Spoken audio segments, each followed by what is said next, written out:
Okay, hello and good evening, everyone. We are so excited to welcome everybody for tonight's workshop. If I don't already know you, my name is Blaine Cower. I have the tremendous pleasure of leading the homeowner services team here at Dallas Area Habitat for Humanity. And I could not be more excited about the topic that we are getting ready to dig into tonight. If you are here with us tonight, we hope that you are just as fired up about this topic. We are talking all things women and money and how we can take control of our finances as women who are doing it all. If you are a mom, we feel you. We're going to talk about some of that dynamic tonight. You might hear my little one in the background as well. We got to do what we got to do, right? And so, send us chats throughout tonight's presentation is what I would encourage of everyone on tonight's call. We are going to get all of your questions answered, and I am so excited to introduce you all in just a moment to our fabulous presenters who are going to be with us tonight to dig into this topic. I want to let you know if you have questions, we want to hear from you. So please utilize the chat box, utilize the Q&A feature at the bottom of your screen, and we promise we will get to as many of those questions as we can this evening. Without any further ado, it is my tremendous pleasure to introduce you all to our fantastic partners at Wings. We have two amazing team members from Wings here tonight, Selma Welsh and Daria Offord. And I'd love to just turn it over to our friends at Wings for them to do a quick introduction. Welcome. Thank you so much, Blaine, and thank you so much for Habitat for Humanity for giving this opportunity to be here this afternoon with everyone. And first and foremost, let me introduce myself. My name is Selma Welsh. I'm the Senior Financial Coach here at Wings, and I am so excited to share this interesting information with everyone today. Like I said, it might make us a little upset, but if we're going to leave off, with a lot of, next step goals for ourselves, and also, leave off on a positive note. I'm also going to introduce also my wonderful director and also co-facilitator for tonight, Daria Offord. So go ahead, you want to introduce yourself, Daria? Absolutely. Thank you so much, Selma. I am Daria Offord, Director of Economic Advancement with Wings Dallas, and I am so excited. If you know anything about Wings, you know we love all things women, no discrimination against our amazing gentlemen that we do work with, but we have a true passion for the women in our community and seeing them truly, truly grasp the financial freedom and financial elevation that they desire. So I'm super amped about tonight's topic. Selma is very well capable of driving this train, but I'm excited to hear some of your questions and feedback with you guys and just talk about some of these topics. Thank you, Daria. Daria, feel free to jump in if you want to jump in any time. But we'll go ahead and talk a little bit. We'll talk a little bit about Wings. We'll do that at the end. So if you please stay to the end about the different programs, and if you would love to connect with us, please do. Our website is in the chat at wingsdallas.org, and we'll talk more at the end a little bit about what Wings does and how can Wings help you, and also in conjunction with Habitat for Humanity. So I'm going to go ahead and share my screen. Like technology, we'll just have to get it going. 1 second. Thank y'all for bearing with me. Okay. Let me put in, okay. So we're gonna talk a little bit, everybody's good, we're good to go. So we're gonna talk a little bit about gender disparities and kind of in the financial world and with our money. It's not only about money, like the income that comes in, there's just so many aspects when it comes to the disparities, the gap between women and men nowadays. We should be really happy because we've come really far over the past 100 years, but we're still not there yet. And there, like I said, I am very happy that we have been able to raise up the wage gap and do some different things here and there. But like I said, there are some major disparities. So we're going to talk about a little bit after this. Like I said, if you have any questions, put them in the chat, and we were actually going to have any questions, we can definitely expand more. So we all know that the gender gap is still persistent. So it's still a thing. It's been a thing for a really long time. And so typically women are only paid 82 cents for every paid dollar to a man. And this is actually lower for Black women and Latinas or Latinx the Latinx community. So right now, we're only getting 82 cents. It has gone up the past few years. So that's one of the biggest, hurdles that us women already have today, is that if you are a person of color, a woman of color, you are getting paid the 82 lower than 82 cents, but just in general, we'll all get paid a little bit. Women see a drop after having a child. We're talking about Blaine has a child there, so we see a drop in our pay, in our wages when you have a child. Men do not, and that's really important to look at, to see how a mother on average only are paid 71 cents to every dollar to their paid to their father. So if you are a mother, that does, kind of go against you when you're trying to get a higher pay. Another thing when it comes to the wage gap is that our occupational segregation is a big thing. Male-dominated industries tend to be more, maybe more competitive. They have a higher pay than dominated by women, and they're less dominated by women. So those industries could be like in the finance, in the engineer, in the medical health field. That's where men usually mostly make more money than women, and that's women are used to maybe having those teachers, those nurses, those caretaker jobs than what men do. Another thing is the caregiver penalty. Women are far more likely than men to take time off to care for their children or family member during their career. Think about yourself. If you have any children or any maybe older family or any type of family that are sick, you're more than likely to take off. And that can really hurt your pay at the end of the day. If you're hourly, are you losing hours? Is your job or profession, going to maybe make a strike against you, or you're going to have to take PTO or sick time when it comes to that time you have to take off to be a caregiver. And we also know that gender, race discriminations and biases when it comes to the wage gap will always be one of the biggest hurdles when it comes, just in general, when it comes to income. Because the income we get, the wage we get, is probably the biggest factor. I really wanted to touch on this. This is stuff that we all really kind of know already, but I also want to touch about other things that also there's a big disparity than just the wage gap. And that's probably what we hear the most, but I want to talk about women in wealth. And I want to let you know that women invest less than men. And there's a lot of research that women are just maybe not as knowledgeable. They lack the confidence. They maybe lack the resources, the education when it comes to investing. So also men are typically most likely to be a little more aggressive. So they're out there with that risk and reward. When it comes to women actually think a little about long term. Do they have the money if something happened to their family, to their children, if they lost their job, if something happens? So women kind of think to themselves, I better kind of hoard this money and maybe in a savings account or under my bed or whatever, in something at home, because I never know what's going to happen. Women have a higher student loan debt. They hold nearly 2/3 of the debt across all education levels. So women, we know we want to go to school to get a better education, to help us with a better job, to help us, maybe, advance our career. But our student loan debt is higher, with a higher interest rate than most men. Women have 1/3 of the retirement saving as men. Women are 80% more impoverished in retirement, meaning we are not giving to our retirement at any age, that we are sometimes ending our retirement with no money at the end of the day. So, most women are, they say 80% of the women do lack retirement funds, that we're not giving as much. And this also goes back to when it comes to investments. We rather bring more money home to serve our family, to save, to help others in need. And so that's the reason why retirement is probably one of the back burners when it comes to saving for, towards that. I do want to say that also I learned that when it comes to retirement, women just don't think that they're going to retire because they feel like they have to work, that they have to be the caregiver, they have to be the kind of the breadwinner. And that's mostly when it comes to single moms as well, that, retirement is somewhat of a dream, that's not the luxury that they have. And that's something that we really got to start thinking about, how we all want to retire one day. We don't want to work until we're 100 years old. So what does that look like for everybody?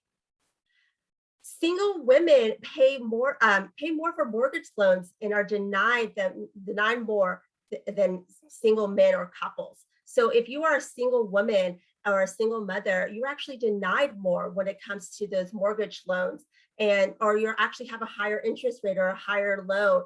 So when it comes to the mortgage loan, as you know, we're out here at Habitat for Humanity, there could be some disparity with other companies or other banks or other lenders that they, you know, they might see you as not as accountable to pay that loan back. Or if you're not, you know, maybe they just feel that you won't have the money, or that you're not, you know, as responsible, or whatever it is. But the fact that we're denied more than men, than single men and couples. Women are 5 times more likely than men to live paycheck to paycheck without an emergency fund. So that goes back to our income, to our wage gap. So what are we receiving? Do we have the money to be able to live and be able to put into savings, put into investments, and put into retirements? And it looks like we are 5 times more likely than men to not be able to do all that.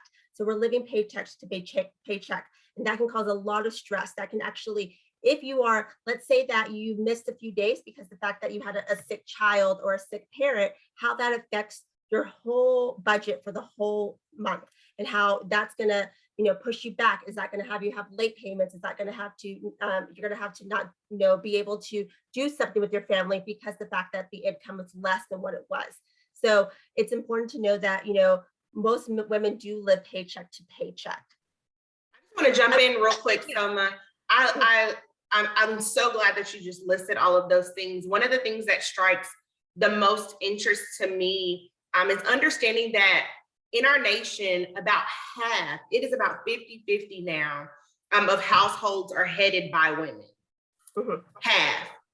And that's drastically changed over the last 20 years, 10, 20 years. It increased by 46%. And with that, it really brings all of those things into perspective, and understanding that with all of those odds against us, knowing that half of these households are headed by women in spite of these disparities, gaining this type of knowledge and understanding that these disparities exist are extremely important. But one thing that I want every woman on this line, on this meeting tonight, to remember, and I love that you titled it Women in Wealth, because it is okay to be wealthy. Mhm. It is Yes. okay to desire to obtain financial stability and to obtain wealth. Yeah. If you have to use your favorite lipstick and write it on your mirror and read it every day and tell yourself it is okay to obtain wealth. It is okay to knock down every single one of these disparities. And we're going to talk about how to do those things later as well. But it is okay to make sure that all of these things are not what's affiliated with who you are as you grow and learn how to obtain wealth in your life. Thank you, dear. Yes, we'll definitely talk about that. I was going to definitely, and we'll talk more. I'll put a pin on that, but we'll come back to that. We'll circle back to that about how it's okay that you are allowed and no one's going to judge you for having wealth. And I think sometimes if it can be culturally, it can be a woman to say, well, you have wealth, but we'll definitely talk about more of that.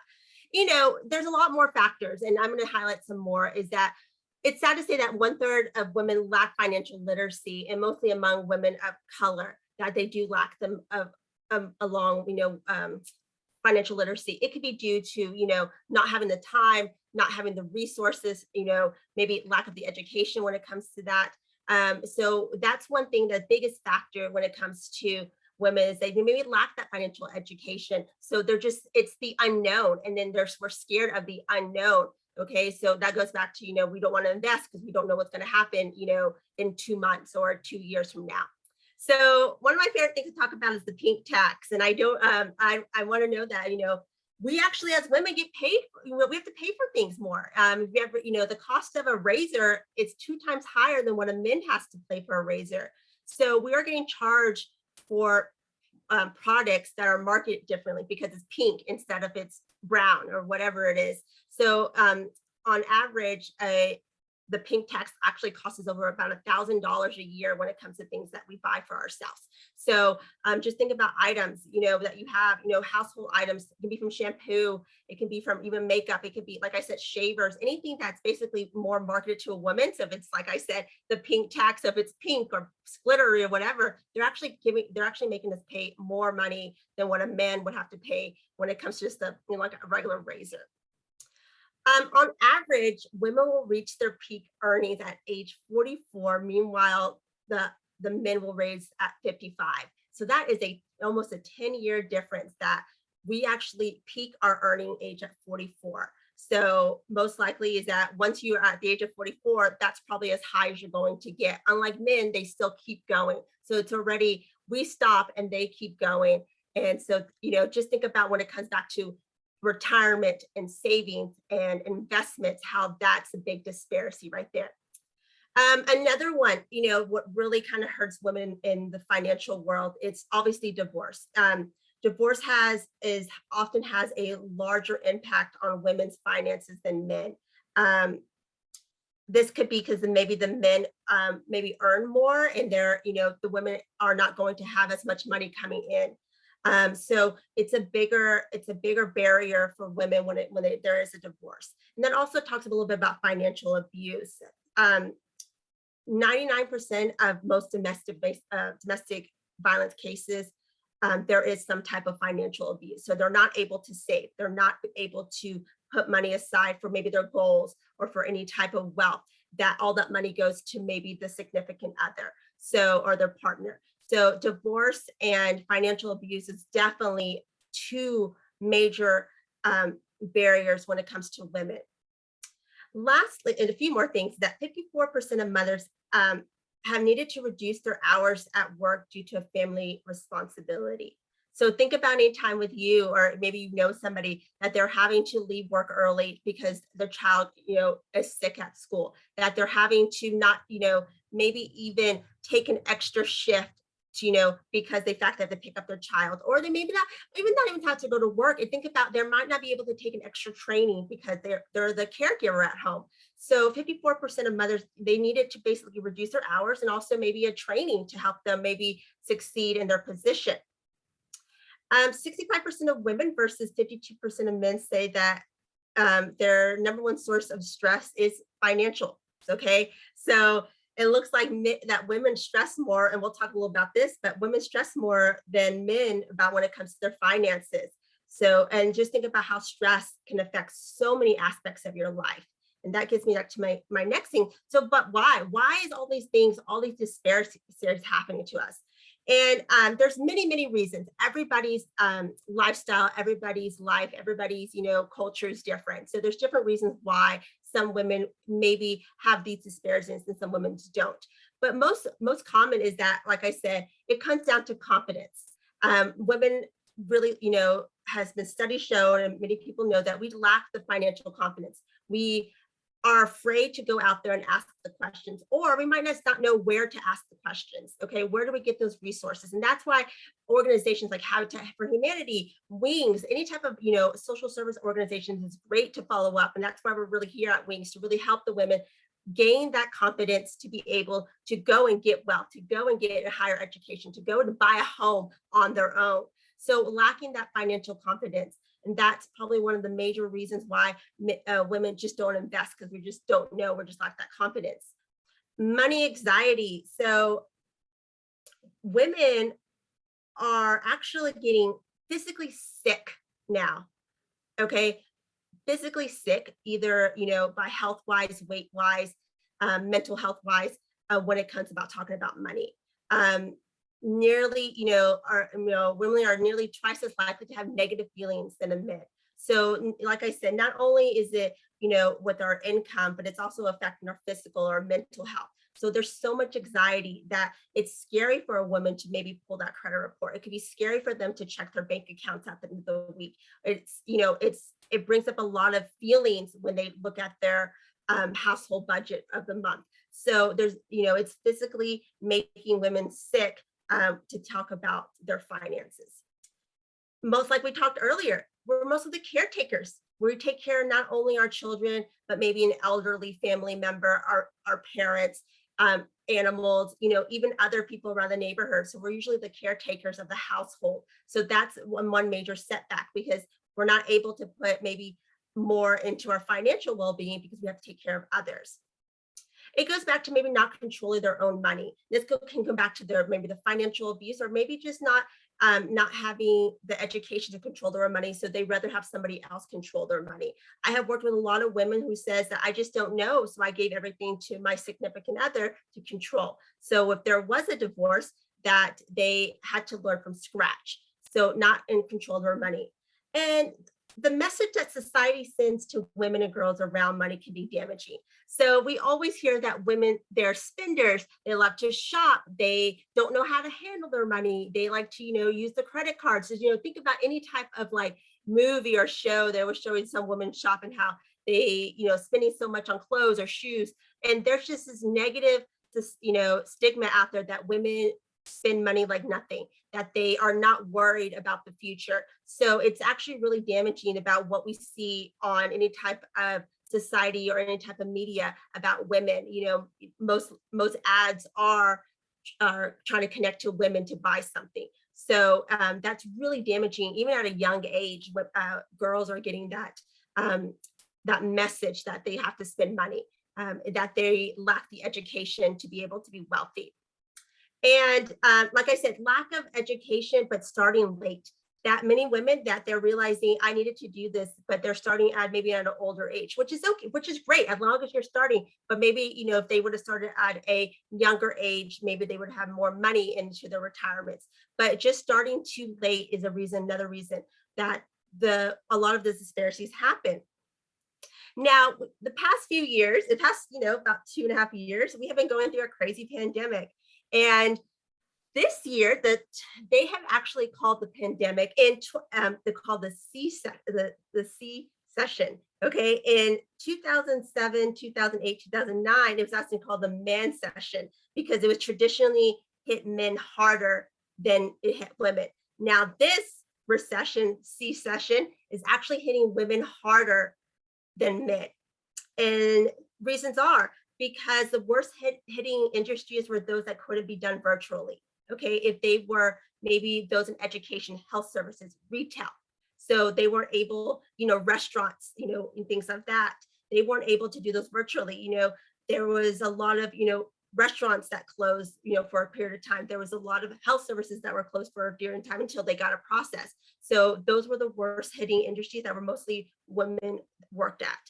Essential workers were more likely to be women, practically more Black and Latinx women. 1 in every 3 jobs held by women has been deemed essential. So think about those nurses. You're thinking about, those who are maybe some type of cleaning crew, maybe some type of a teacher, any type of social work things, any type of, anywhere that it was considered an essential worker were mostly women that went back to work than men. Women are spending an average of 7 more hours per week than men on childcare and 5 more hours on caring for a sick or elderly. So during this pandemic time, since 2020, since March 2020 to even now, women are spending actually more time per week than on childcare work, being a mother, being a caretaker for someone, being a guardian for someone than they were 2 to 3 years ago. Approximately about 3.5 million mothers had to leave the workforce or lost their job because of taking care of a school-age child. So they lost their job or they had to take off. So it was already against them, because who was going to take care of their child? They couldn't leave their child at home. They couldn't leave their child with anybody else. We talked about, it's real life, who else is going to do it? It's also that safety for your child. So the fact that women felt that women had to leave their job to be able to take care of a child. So the pandemic really hit us women the hardest. Like I said, it's deemed the C session, just because the fact that it hit us the most than most men. Now, I really want to leave off, and we'll talk more questions about this, but I want to have some promising outlooks. We're women, we're awesome. We do things amazingly. It's amazing how many things we can do. And even with less money, okay, and women are more likely to give to nonprofits than men. So even with, even with only a few dollars, we're more likely to give to a nonprofit. We are more likely to give back to the community than men do who make higher. So that's something that that we have in ourselves, that we are wanting to give back to the community. Women are more likely to pay loans back. And this isn't only about, paying a loan back to your bank or to a credit union. This is paying personal, this is actually paying even family back. Okay, women are more likely to pay loans back to family, personal loans to friends, to anybody. So they're more about their word, about paying back. This is a great one. Women enterprises ask roughly 35,000 less in business finances than men. That could be coming back that they're actually are better savers than men. And that goes back to women save more than men. That when they do have the money to save, they're actually better savers than men. So this also brings back to women are better investors than men. So there's, we might not do it as much, but we actually invest better. Women are less risk, they're less risk advice. So we're not going to put it all in, go home, go big or go home. We actually seek the financial advice. It might take us longer, okay, to find what we want to do, but we seek that advice. We do the education. And so our investments actually perform better than men. Companies led by female executives are more likely to be more profitable than their male counterparts. So our businesses are doing it. We are actually, we're more successful. We bring in more money than some of our male counterpart businesses. And in 2021, 18% of home purchases were made by single women. So largely between the ages of 66 to 74. So it didn't matter. So a little bit later in life. So that was amazing. While men were only 9% were made by single men. So I think that's so amazing that even women that were maybe that are that retirement age or that are, are older adults are actually buying homes. So there's, that's a goal they might have had their entire life and they are successfully completing that goal. So I thought that was amazing that 18%, were purchased by single moms, single women or single moms. And also the age was something that was amazing to me. So we're doing it, we're saving. So it goes back to, we are saving, we are doing different things to help us with our assets, with building our assets and growing our investments. And I wanted to talk also about this is a little bit, but I want to talk about how Daria talked about how, us lacking the confidence is that sometimes we are afraid to have wealth, that we might be afraid that what will other people think, what will other people say if I have an investment or I have this thing, I'm saving money for my future. And like Daria said that, sometimes we have to put ourselves first, and standing up for yourself and standing up for your financial and standing up for your money is the most important thing when it comes to bridging ourselves from the disparities. Daria, do you have anything more to share? Yeah, two things I want to share. Funny story, just want to share with you guys. Transparent moment about my family personally and how this one of the statistics totally applies to my family. So my husband will invest in anything. I was telling one of our classes a couple of weeks ago, our entrepreneurship ladies, I said, somebody call my husband and say, I got a group of singing goats. Will you invest $100,000? Like he will invest, he's just not risk averse at all. And I am super risk averse. Like I have to read 1,000 books about it. I need to see 100 testimonies. I'm gonna watch 32 YouTube videos about somebody who's experienced it. I am so much more risk averse than he is. And it was interesting to actually see or hear that statistic because it's so reigns so true in my own household.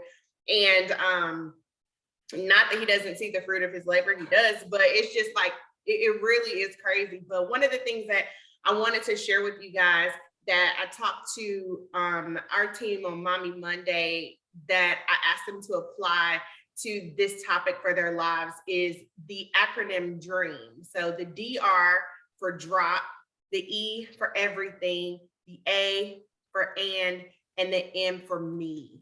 Drop everything in me. Do it for you. Obtaining wealth in your life is all about seeing that true dream come into fruition, the thing that you still see when you close your eyes at night, that one thing that was in your heart when you were a little girl that just never went away. You know, some of us say, oh, I'm going to be a doctor, I'm going to be a lawyer, I'm going to be a singer, I'm going to be Beyonce. I don't know, whatever that dream was that you haven't quite let go of, or the new dream that is in your heart.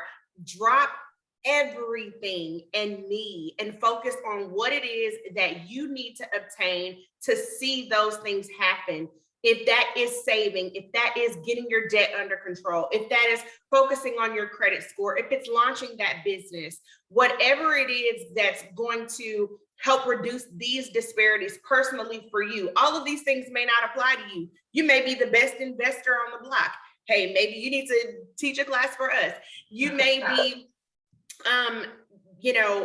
have a great steward over your finances and are looking to invest in other things and to just launch new things and help other people. Whatever that dream is, you have to start with the mentality that it is okay to see what I desire to see, because women do tend to be more selfless and do because of the disparities of being the head of the household and seeing that change throughout the generation, all of that responsibility. I think back to during the pandemic with my kids. I have 3 kids in 3 different grades, 3 different ages.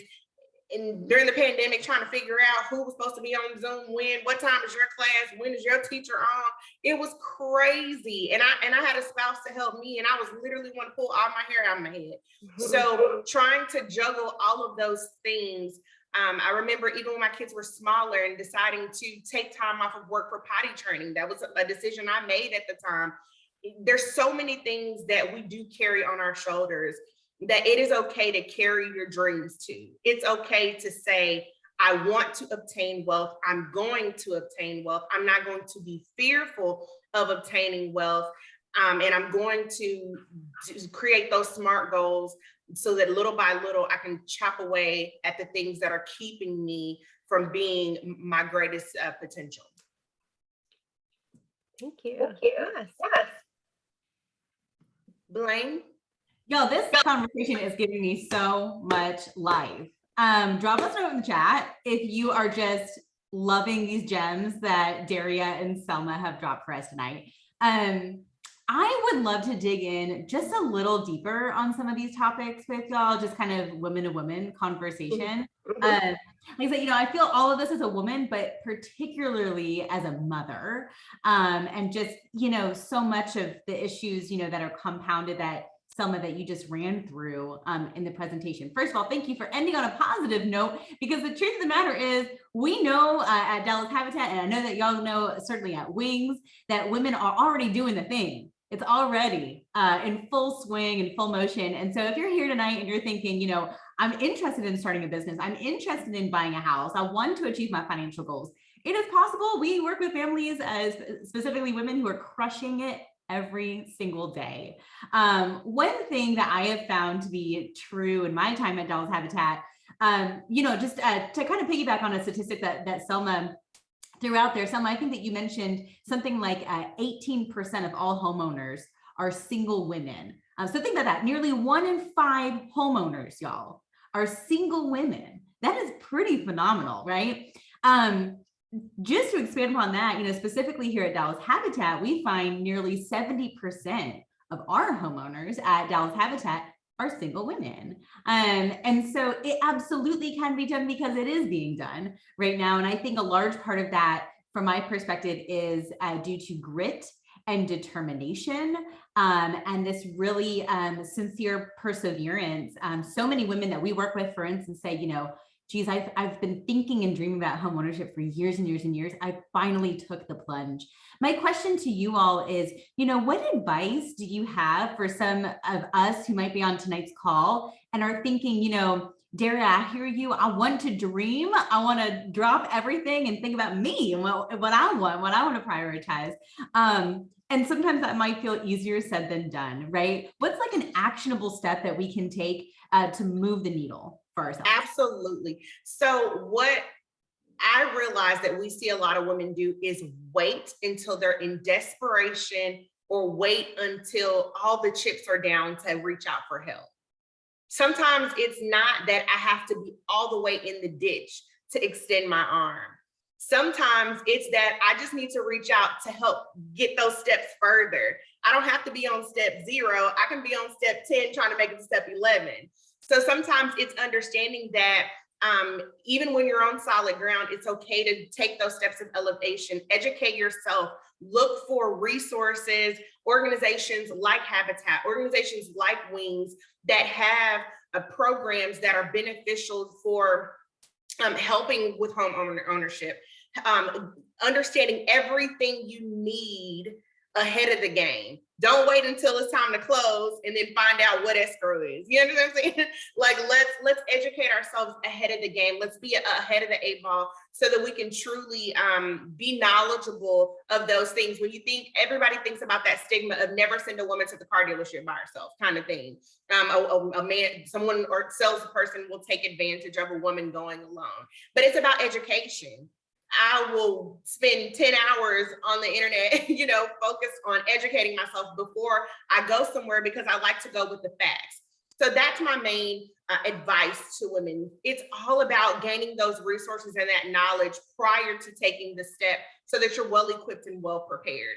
I tell my team all the time, if you can walk into something and see the good happen on the fly, then you can be great if you're well prepared. Yes, and I agree with Daria.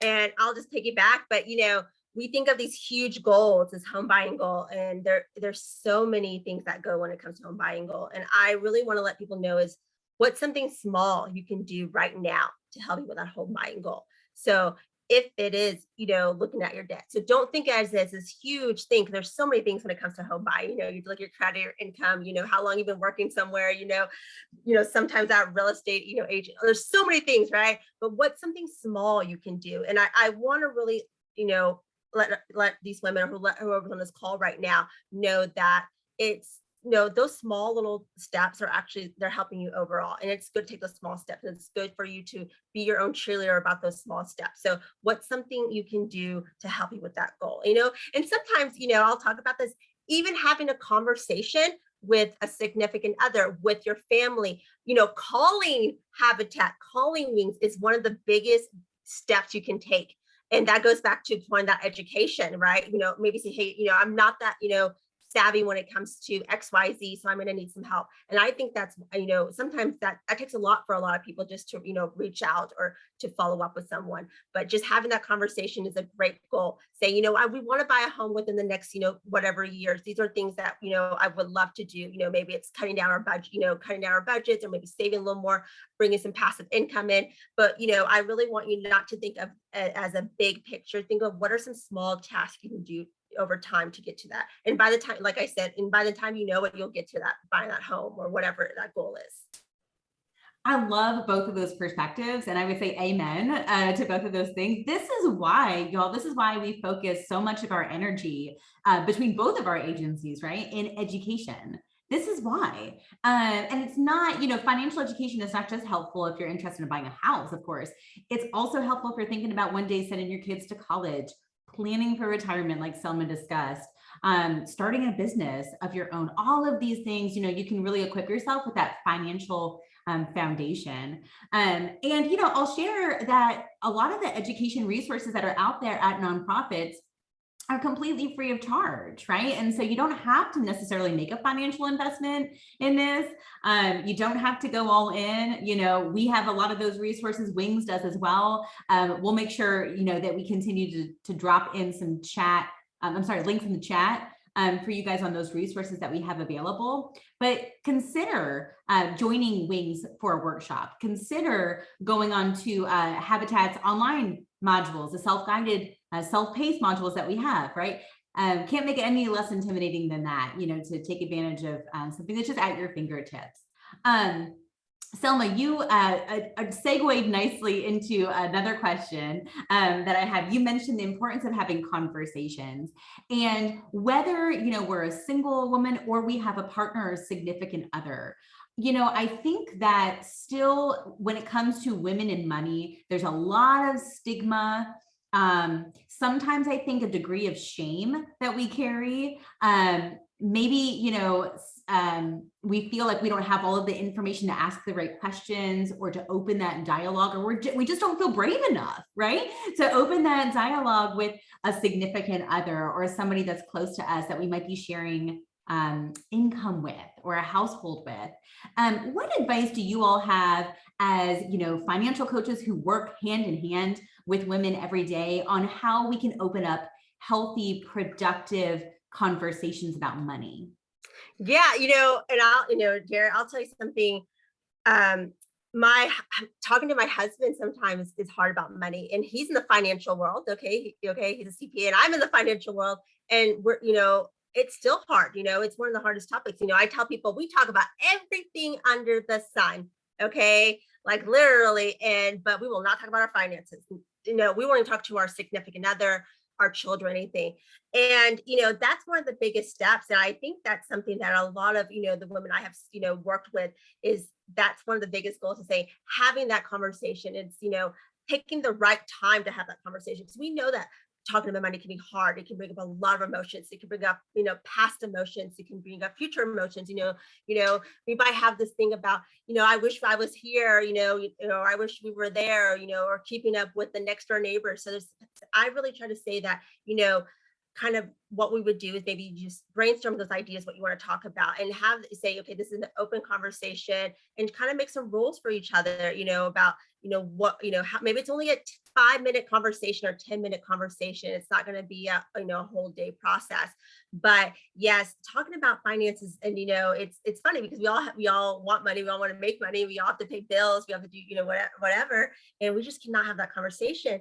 But that, what we do is a lot of goal setting. So setting yourself a goal, saying, I want to have just maybe this small conversation with them for this long of a time, and and then we'll come back to it. So it's just, I kind of say it's kind of pulling off that Band-Aid, but I also think to yourself, know who your audience is, know when's a good time to have that conversation. Cause like I said, it can bring up some painful or just some upsetting information when it comes to conversations. But yes, there's this nasty stigma about money and the taboo, because we're not supposed to talk about it, right? We're not supposed to talk about our income. We're not supposed to talk about how much we get paid or what we spend. And I also think that really affects, the household, because if you're not talking about it, you're not being truthful with each other. They might think you're doing one thing and they're not doing it, or you're hiding things, or you're hiding expenses, or you're hiding money. So you're just not being open and honest. And like I said, it's important for you to both have those goals for each other, and to really support each other. But I also think it's very important for women to stand up for each other when it comes to their finances, and saying, these are my goals, and these are things that I want to do. These are my goals. So, what can we do together to work together? Absolutely. I'll just add 3 things to that. One of the things that Wings does offer is one-on-one financial coaching, career coaching, life coaching, all of that wrapped into one, because sometimes it is just about that accountability, having that intimacy, that someone to talk to that isn't just your spouse or your family, someone that that you can trust, that you can have confidence in, that is knowledgeable and has your best interest at heart. So I think that finding resources like coaching is one of those beneficial, little tidbits that can really help in that. And then I think about something that my parents instilled in me, which was friend up. We think about hanging with friends that are on our level, but sometimes it's about gaining friendships with people who are where you want to be. Because they obtain knowledge that you desire to have. They are open to conversations that are going to be beneficial to your goals. And so sometimes my mom used to tease me about befriending only those that needed me. And she was like, it's, whatever's inside of you, your giftings, you want to help people. So you surround yourself with people that you can help. But now I get to do that in my career. So my friendships, I can friend up, but having people that you can lean on and that you can trust in, that you can have these healthy conversations with, that are walking along those same paths or have similar goals. So just watching what you surround yourself. When we think about the quote, it takes a village to raise a child. But at the end of the day, when are we no longer a child per se? I'm always going to be younger than my mommy. I'm always going to be my mom's baby, right? Forever and ever. I'm an only child, so I'm their baby for life. So with that thought process, we're ever evolving, ever changing, ever growing. There's always some new knowledge or something to obtain, that we won't have all the answers to. And so creating that village in your life of people that are gonna push you and that are going to pour into you is always going to be valuable when trying to see these differences happen in your life. I could not agree more than that. I think that's incredibly important and not to be understated, right? Who we surround ourselves with and what energy we invite into our life, and which we have to reject, depending on where we want to go. And I saw a question in the chat that I thought was really on point about this. It's from Dallas Habitat, but I know this is from Porfirio Coronado, who's one of our counselors, who is a man, right? And the question is a great one, which is, what about men? What can men do? And I think that as we enter into this space of allyship, right? Not even necessarily just with our significant others, if we are as women in a relationship with a man, but also thinking about how men can amplify the voice of women in the workplace that inevitably, as you grow, hopefully will lead to more income, more opportunities, perhaps for you as well. And so I think that's a really important thing for us to touch on too, is the importance of how men can come alongside women. Advocacy and support. Yeah. Absolutely. And we don't want to be fighting, like you said, we want to be a partnership. If it is a significant other, if it's a boss, if it's a coworker, if it's a friend, we don't want, that's not, I know at the end of the day, I'm like, I want to work together, because it is true. Men have it's sad to say, but they have a little more of the amplify the voice, but I love that support being there. I know it's like going to the classes with each other, being, saying, hey, I would love, supporting. It goes back to that support system, being that support system, having them, supporting them, saying, I'm really happy that you're taking those classes, or I would love to join that class with you. So, or say, really saying, okay, and using their voice, going back to advocacy, using their voice to say, I might not understand, okay, or but I definitely want to help them. Okay. I wish I wonder, because I would never, I'm not going to be a woman. I'm not going to be in their footsteps. I'm not going to be, but I want to be there to support you in some way or somehow. So like I said,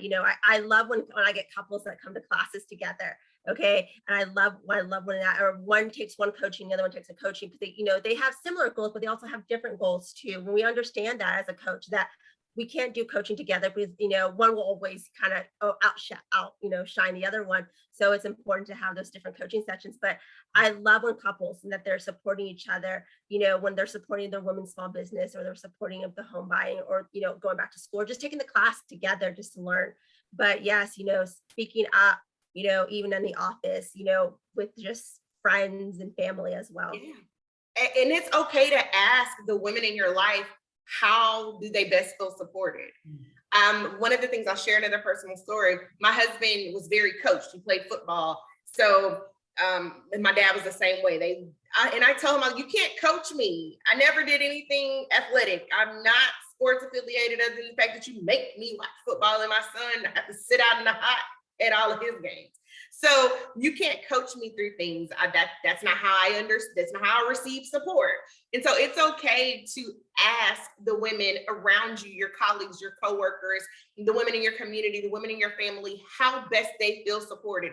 It may be a sticky note on the mirror in the morning. It may be, that she wants you to buy a new book that needs support. It may be advocacy in the office. I'm speaking up in a meeting on her behalf. Ask. It's okay to ask rather than assume, so that you can best support the people in your life. That's so true. And, and I feel like too, that, there's so much myth and stigma around women and money, even from a very young age, right? I mean, like, as women, how much did we hear growing up as a young child? Well, girls aren't good at math.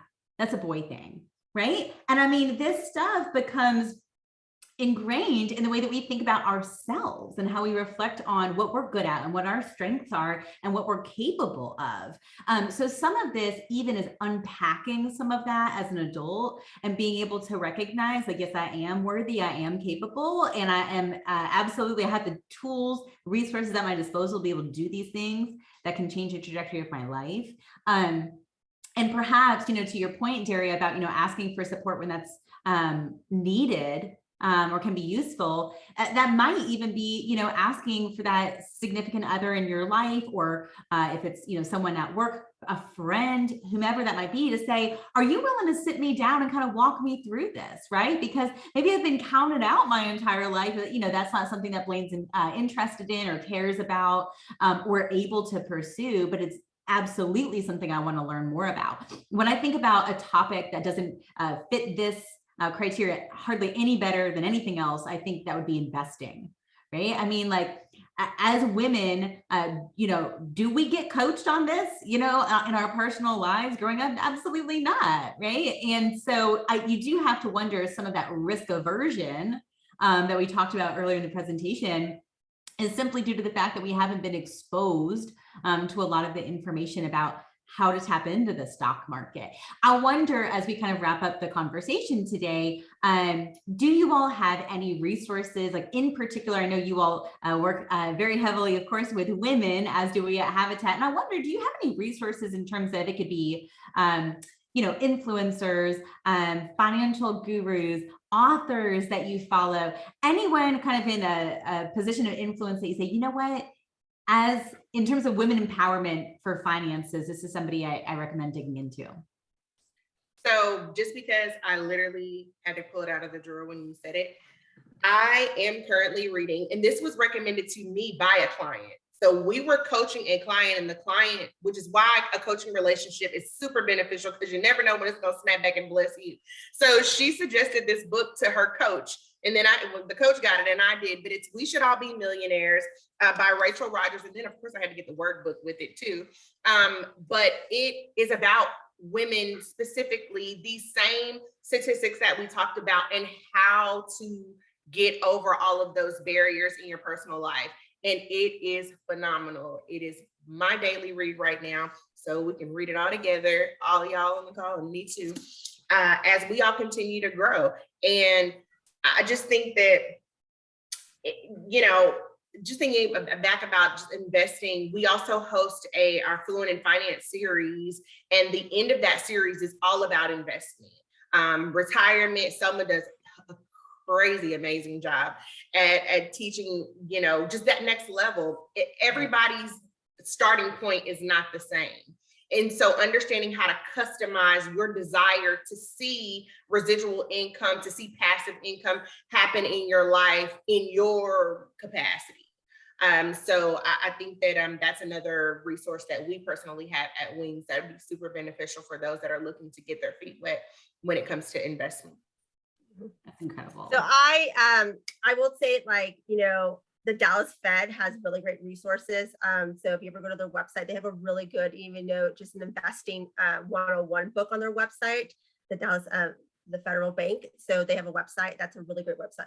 I am a podcast lover. So I love my podcast. So one I really love is also about investing, because you know what, at the end of the day, I'm still learning that as well. And it's funny how we're talking about, I was telling my husband, did y'all learn that? Did they pull you aside to talk about that when you were young, when they split the kids or something like that? Because maybe they said, oh, Selma, you're not good at math. So you're not going to, you're going to do something artsy, right? They just maybe blew me off. But I always say that, I'm like, how do you know this stuff, right?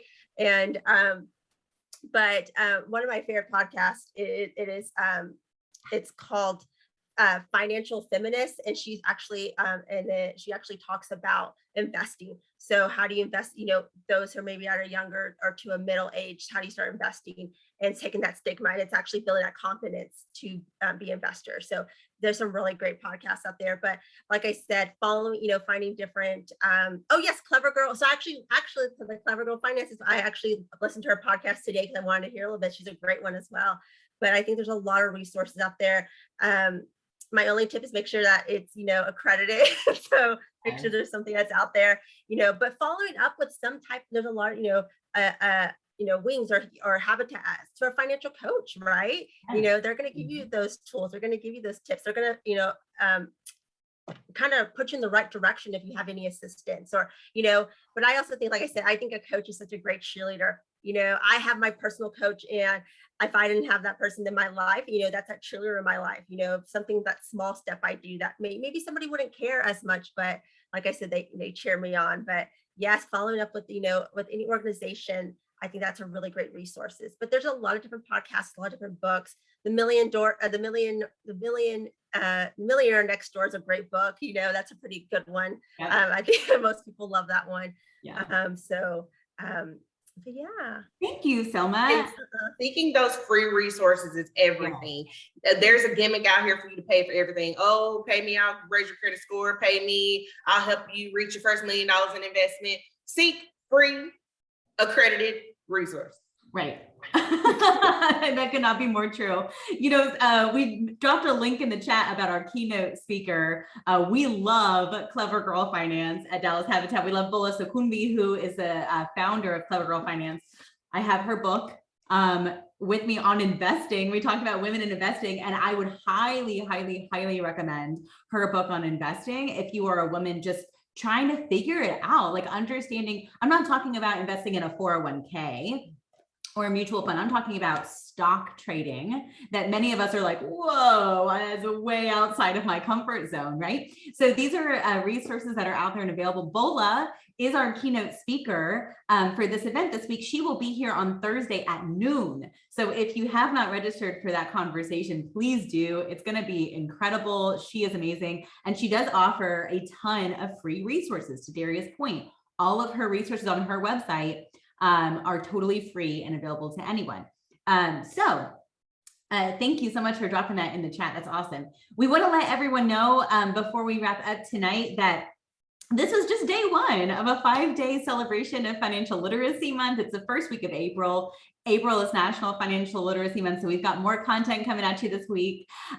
Tomorrow, we are focusing on family and youth financial education. So we'll talk about how we open up conversations with our kids, leave a legacy for our children, and hopefully be able to do some really fantastic things like close the wealth gap.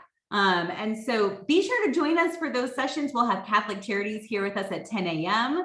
to talk with us a little bit about that. And then we've got a partner at the Smart Money Academy who specializes in youth financial education, who will be here at noon.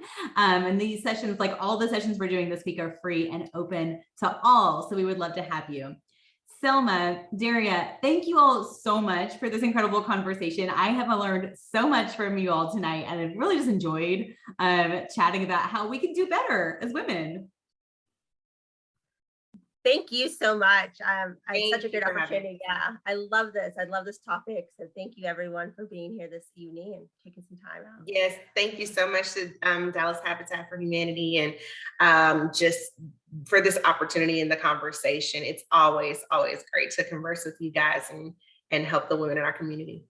Absolutely. Well, if you're here tonight and maybe you learned about this event from Habitat and you're like, I want to learn more about Wings, we have that information in the chat box. Make sure you check out their website. Conversely, if you are here because you know Daria, you know Selma and the Wings team, and you're like, hey, I'm interested in buying a house, I'd love to learn more about Habitat, we've got our information in the chat box as well. DallasAreaHabitat.org is our website. We'd love to be able to support however we can. To all of our attendees, thank you all so much for making the time to join us tonight on your busy night. Everyone have a fantastic evening, and hopefully we'll see you tomorrow. Y'all take care.